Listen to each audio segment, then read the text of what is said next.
So he had a servant before. The Bible says in verse 3 and 4, it says, and when he saw that's when Jezebel threatened Elijah. Jezebel threatened Elijah. I said, and when he saw that, he arose and went for his life and came to Beersheba, which belonged to Judah, and left his servant there. He had a servant before. He left the servant there. And God didn't tell him to hand over the matter to his servant, that servant. No. He took his servant and went to Beersheba and left him there. And he himself went a day's journey into the wilderness and came and sat down under a juniper tree, and he requested for himself that he might die. And he said, it is enough now, O Lord, take away my life, for I am not better than my fathers. He had a servant before, but when it was time to transfer the mantle or spirit, it was not his servant that servant that has been serving him. No, it was a new one. In fact, the one that God now chose now was one that never served in the ministry, was completely new, and was a farmer and a businessman. So this one now followed him and began to serve him. And chapter 2, from reading that's chapter 2 from verse 1, it says, and it came to pass when the Lord would take up Elijah into heaven by a whirlwind, that Elijah went with Elisha from Gilgal. And Elijah said unto Elisha, tarry here, I pray thee, for the Lord has sent me to Bethel. And Elisha said unto him, as the Lord liveth, and as thy soul liveth, I will not leave thee. So they went down to Bethel. So they were at Gilgal. From there they went to Bethel. Elijah told Elisha to stay here. Let him go to Bethel. They had an assignment. He said, no, I'm a servant. Anywhere I'm going, I will go with you. That's why I'm a servant. Anywhere I'm going, I will go there. And he went with him. And the sons of the prophet that were at Bethel came forth to Elisha and said to him, knowest thou that the Lord will take away thy master from thy head today? And he said, yea, I know it. Hold here. So there were sons of prophets in Bethel. How come God didn't choose any of them to take over from Elijah? And he wanted to choose somebody who never been in the... See, the prophetic ministry, God decides who will speak for him. There were sons of prophets in Bethel. How come God didn't pick any of them to come and replace Elijah, take over the mantle from Elijah, the spirit of Elijah? No, God decides who his spokesman will be. And they knew, because they had the prophetic gifts upon them, having been in the training, that Elijah would be taken away. And none of them even did anything made any moves to inherit. They were just content with being called of the prophets. With the little drops that they were receiving from God, they were content. They were content.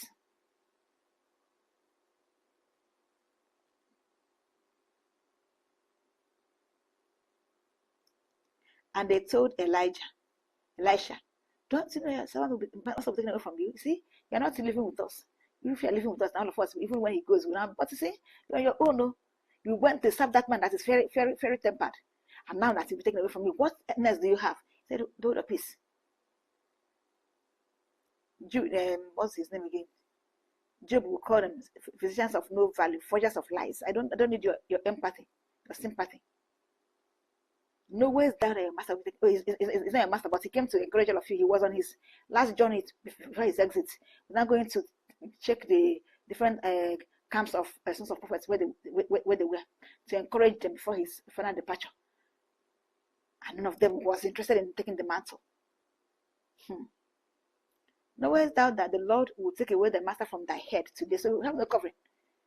From today onwards, it'll be like all of us. And he said, here I know it.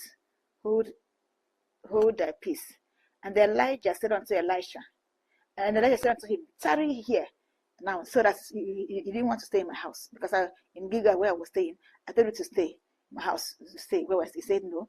Now you've come to Bethel. Now stay with the prophets in Bethel. Tarry here, I pray thee, for the Lord has sent me to Jericho.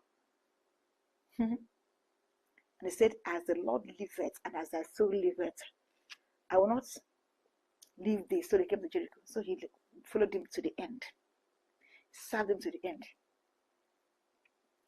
And sons of prophets that were at Jericho came to Elisha and said unto him, knowest thou that the Lord would take away thy master from thy head today. And he said, yea, I know it with a peace. The same thing that prophet in Bethel told him. Prophet in Jericho told him the same thing.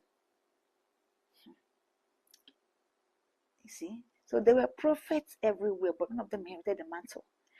God didn't do many, because you see, it will come that God determines who will receive this mantle. God determines who will receive the Spirit, because God determines who is his spokesman. God determines it. God decides it. God determines it. God decides who will receive it. Or else, by now, all of us would have received the mantle of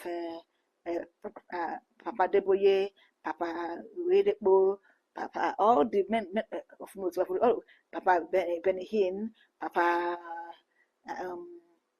Chris Oyakhilome, all of us would have received all the mantles.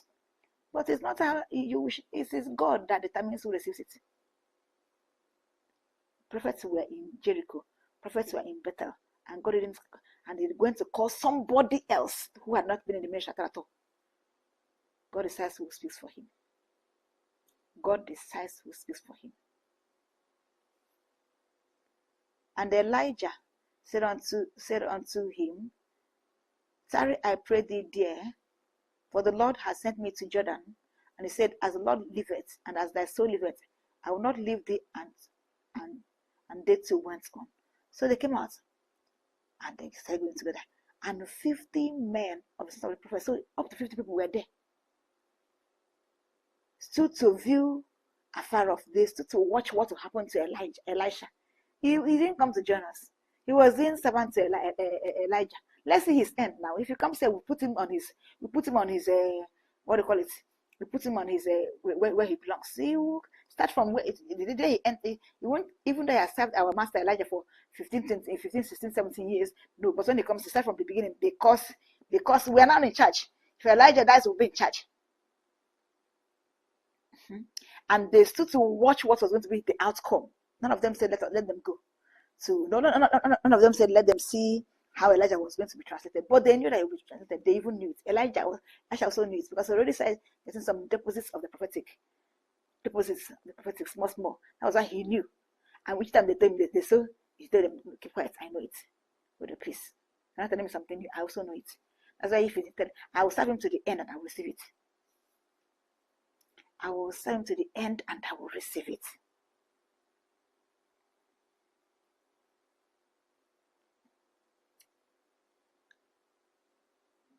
So 50 men came out to watch the end of Elisha and what the departure of Elijah, without making any move on contacting what Elijah was carrying.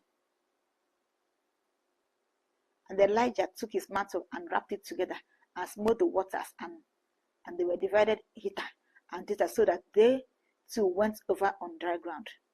And it came to pass, when they were gone over, that Elijah said unto Elisha, ask what I shall do for thee before I be taken away from thee. And Elisha said, I pray thee, let a double portion of the Spirit be upon me.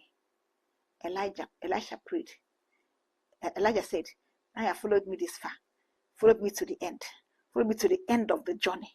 What do you want me to do for you?